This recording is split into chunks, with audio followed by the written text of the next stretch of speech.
حضرت عمر فاروق رضی اللہ تعالیٰ عنہ کا بیٹا مصر سے پیسے کما کے لایا تو جناب عمر نے بلایا، فرمایا بیٹے اتنی تو تیرے پاس راس ہی نہیں تھی، تھوڑے سے تو پیسے لے کے گیا تھا، اتنی کمائی کیسے ہو گئی؟ اتنے تو پیسے نہیں تھے صاحب، کہاں سے کمائی لائے؟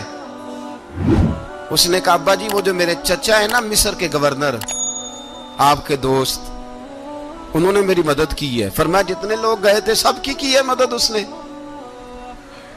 کہا نہیں صرف میری کی۔ فرمایا تیری کیوں کی؟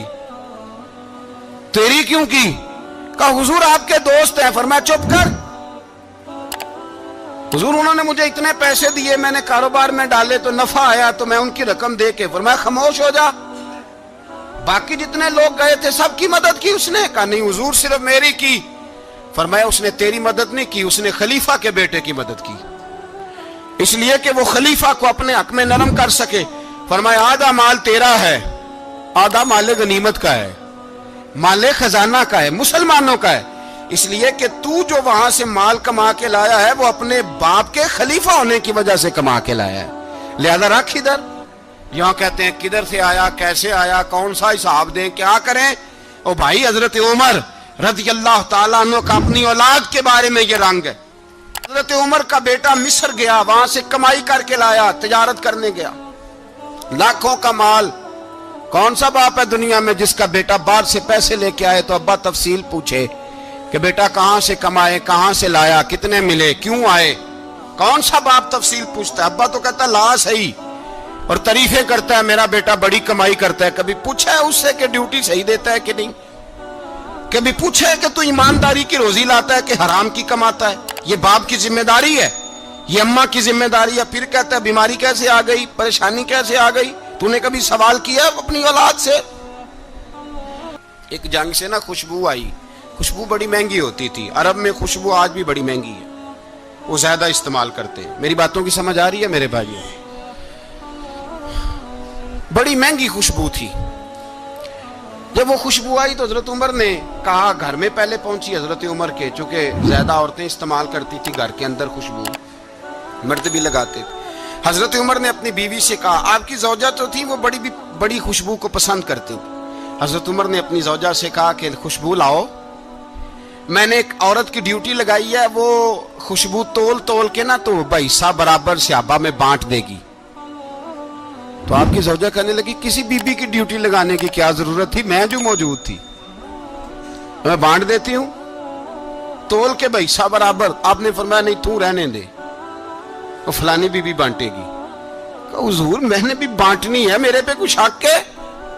آپ نے فرمایا نہیں، تو تفصیل نہ پوچھ، تو خوشبو دے دے، کوئی اور بانٹے گی۔ خاتون خانہ تھی نا، کہنے لگی نہیں مجھے بھی آج آپ کو بتانا ہی پڑے گا کہ کوئی جو بانٹ سکتی ہے تو میں کیوں نہیں بانٹ سکتی؟ زوجہ کہتی عمر نے بات کی تو میری چیخیں نکل گئی۔ حضرت عمر فرمانے لگے جب تو خوشبو بانٹے گی نا تیرے ہاتھوں کو بھی لگے گی، تیرے دوپٹوں کو بھی لگ جائے گی۔ اگر رب کریم نے مجھ سے سوال پوچھا کہ عمر خوشبو تو مسلمانوں کی تھی، تیری بیوی کے دوپٹے کو کیوں لگ گئی، تو میں اللہ کے حضور کیا جواب دوں گا؟ اگر اللہ نے یہ سوال کیا کہ تیری بیوی نے کیوں لگائی، وہ تو حصہ تھا مسلمانوں کا، تو نے تیری بیوی نے کیوں لگائی؟ تو فرمایا میں نہیں چاہتا کہ اللہ کے حضور مجھے اور تجھے باز پرس ہو، لہذا کسی اور کو بانٹنے دے۔ زوجہ روئی اور تڑپ کے کہنے لگی عمر مجھے لگتا ہے صبح قیامت بھی تیری بیوی ہونے کی وجہ سے اللہ مجھے جنت عطا فرما دے گا، تیری زوجہ ہونے کی برکت سے۔ بھائی یہ معیار رکھا، خدا کی قسم ایسا شخص تاریخ میں دوبارہ نہیں آیا۔ اتنا بڑا آدمی، اتنا بڑا شخص، اتنا بڑا آدمی، اور پھر رنگ یہ ہے کہ عمر 22 لاکھ مربع میل کا حکمران، 22 لاکھ، اور کھجور کے درخت کے نیچے مٹی کا ڈھیلا لے کے سو گئے ہیں، پرواہ کوئی نہیں، کوئی مسئلہ ہی نہیں۔ 2 غلام ساتھ بیٹھے تو ایک روٹی حضرت عمر نے گھر سے منگوائی، تھوڑا سا سرکہ، تو غلام کہنے لگے ہم نے بھی کھانی ہے۔ فرمایا کوئی حرج نہیں، روٹی کو پیٹ بھر کے کھانا ضروری تو نہیں، 3 حصوں میں بانٹ لیتے۔ ایک آدمی آیا ہوا تھا مصر کا رہنے والا ملنے کے لیے، اس نے پوچھا عمر کدھر ہے، تو کہا وہ ادھر جاؤ مسجد میں بیٹھے ہوں گے، اور واپس آیا تو کہنے لگا وہاں تو 3 غلام بیٹھے ہیں، ایک روٹی بانٹ کے کھا رہے ہیں، لگتا ہے کئی دنوں سے روٹی نہیں ملی۔ کہا 3 غلام تو کوئی نہیں، وہاں 2 ہی تھے، تیسرے تو امیر المومنین تھے۔ اس نے کہا نہیں نہیں، 3 غلام ہیں، کپڑے بھی ایک طرح کے پہنے ہوئے ہیں، بلکہ 2 کے تو پھر صحیح ہیں، تیسرے کے تو زیادہ ماڑے ہیں، کپڑے بھی ایک طرح کے، کھانا پینا بھی ایک طرح کا، اور ان کا نشست برخاست بھی ایک طرح کی ہے، لہذا کوئی فرق نہیں۔ حضرت ابو ہریرہ کہتے ہیں میں لے کے آیا، اور جناب عمر کو جب میں نے کچی زمین میں تامت سمیٹ بیٹھے دیکھا تو میں رو پڑا۔ میں نے اس مصر سے آنے والے کو کہا تو اس کے جلوے دیکھ، اگر اس کی ذات میں اتنا حسن ہے تو محمد عربی کا مقام کیا ہوگا؟ یہ مقام غور ہے، مقام غور۔ 10 محرم کو لوگ دیگے پکائیں گے نا؟ نہیں پکانی ہے؟ کوئی بول دے نہیں، ہاں نہ نہیں کر دے، پروگرام بدلیا تو نہیں دی عید کی کہ وہی کام شروع ہوا ہے لاسٹ ٹائٹ ہونے والا؟ کیوں جی؟ پکنی ہے نا دیکھیں 10 محرم کو انشاءاللہ تعالی، ہم بھی پکائیں گے انشاءاللہ، یہاں بھی پروگرام ہوگا۔ تو 10 محرم کو جو دیگ پکنی ہے تو ایسا نہیں ہو سکتا کہ 1 محرم کو حضرت عمر کے نام کی بھی کوئی پک جائے۔ اگر امام حسن حسین کے نام کی دیگیں پکیں تو جو امام حسن حسین سے پیار کرنے والے ہیں، جو امام حسن حسین سے، ہم لوگوں نے بھی عجیب رٹا اپنایا ہے نا، ہم لوگ بات کا ایک پہلو دیکھتے ہیں دوسرا نہیں دیکھتے۔ حضرت امام حسن اور حسین کو بھی نبی پاک نے شہید کہا، اور جناب عمر کو بھی رسول اللہ نے خود شہید فرمایا، فرمایا شہید ہے، خود فرمایا اپنی زبان سے کہ یہ شہید ہے، خود میرا عمر شہید ہے۔ تو ان کے نام کی دیگ نہیں پکنی چاہیے، اس طرف نہیں ہماری توجہ ہونی چاہیے۔ اور اہل بیت نبو، یہ بات میں پہلے بھی کرتا ہوں، آج پھر کرنا ضروری سمجھتا ہوں، اہل بیت کا پیار، سن لو کان کھول کے، اہل بیت کا پیار اگر ہمیں کسی نے سکھایا ہے تو سیدنا عمر فاروق نے سکھایا ہے۔ اہل بیت نبوت کی محبت اگر کسی نے سکھائی ہے تو کس نے سکھائی ہے؟ بول کے بتائیے، حضرت عمر نے۔ اہل بیت کا پیار ہمیں حضرت عمر نے بول کر کے سکھایا ہے۔ بھائی یاد رکھیں، کسی کی طاقت نہیں تھی دم مارنے کی حضرت عمر کے سامنے، طاقت ہی نہیں تھی، کیسر و کسرا کانپ جاتے تھے، جرأت ہی نہیں کرتے تھے حضرت۔ اور ہمارے تو تعلقات بڑے ہیں نا غیروں سے۔ حضرت ابو موسیٰ اشعری رضی اللہ تعالیٰ عنہ فرماتے ہیں میرا منشی سائی تھا، وہ کاتب کہتے تھے وہ لوگ، میرا حساب کتاب عیسائی تھا۔ تو فرماتے ہیں ایک دن میں نے وہ سارا حساب کتاب لین دین کے حضرت عمر کو دکھائے تو فرمانے لگے جس نے لکھے ہیں اس کو بلاؤ۔ کہنے لگے حضور مسجد نہیں آ سکتا۔ کیوں نہیں آ سکتا؟ کہنے لگے وہ عیسائی ہے۔ کہتے ہیں حضرت عمر جلال میں آ گئے۔ آپ فرمانے لگے جنہیں رب دور کرتا ہے تم کیوں قریب کرتے ہو؟ جنہیں اللہ دور کرتا ہے۔ فرمایا تم غیروں کو اگر عہدے دو گے تو اپنوں کا کیا بنے گا؟ اگر تم غیروں کو عہدے دو گے تو اپنوں کا۔ یہ سوچ ہے جو آج برما کے مسلمانوں کے لیے بھی ضروری ہے۔ کہا اگر تم غیروں کو عہدے دو گے تو اپنوں کا۔ ہم نے غیروں کو عہدے دیے تو دیکھا نا اپنے کس طرح کاٹے جا رہے ہیں۔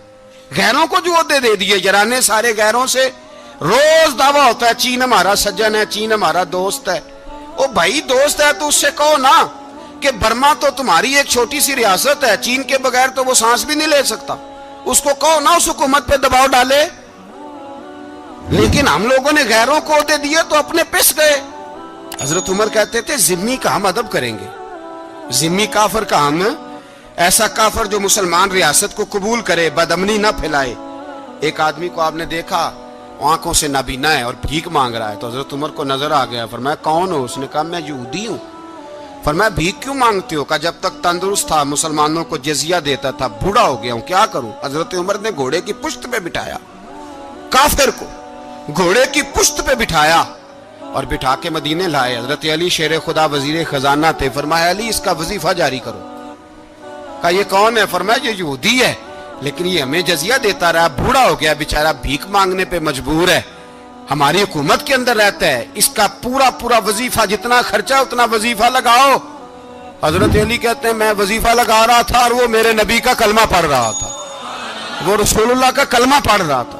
یہ مزاج، یہ نہیں کہ کافر۔ حضرت عمر نے گورنروں کو خط لکھے تھے کہ زبردستی کسی کو مسلمان نہیں کرنا، جہاں ان کی عبادت گاہیں بنی ہو گرانی نہیں، کوئی مندر کوئی گرجا ضائع نہیں کرنا۔ اسلام سب کو جینے کا موقع دیتا ہے، پر بے ایمانو ظالموں بدذاتو تمہیں یہ کہتا ہے کہ ہم تمہیں جینے کا موقع دیتے، تم بھی مسلمانوں کو جینے کا موقع دو۔ یہ جہاں بستے ہیں جہاں رہتے